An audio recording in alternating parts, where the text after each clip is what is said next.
We're here in Monroe, Oregon on the Long Tom River. It's a pretty important spot for the Willamette system.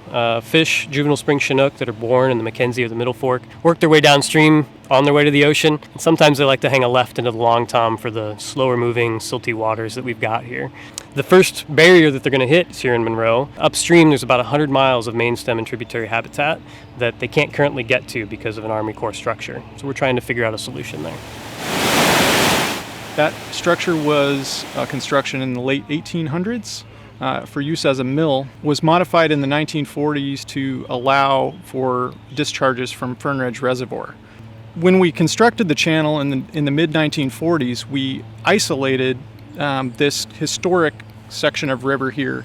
Fish were able to pass prior to the Corps constructing the revetment alongside this drop structure that you see today.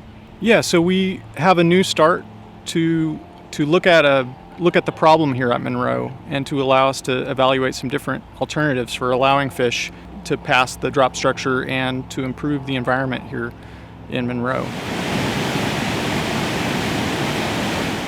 We're talking about safe drinking water, we're talking about economy, we're talking about ecology, and then we're talking about recreational development, and we're talking about tourism. So there are, really 5 different aspects of what the cities sees as opportunities to have a partnership with the Long Tom Watershed and as well as with the Corp of Engineers.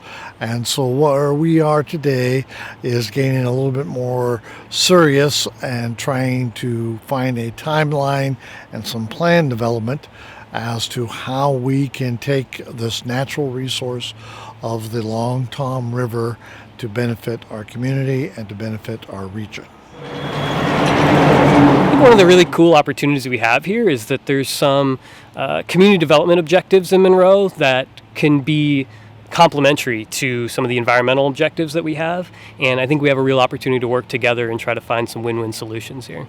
The structure happens to be in Monroe and owned by the Army Corps, but it impacts the entire watershed. And so as a watershed council, part of our role is to facilitate a community-wide discussion, a watershed community discussion about fish passage here and watershed health and community health.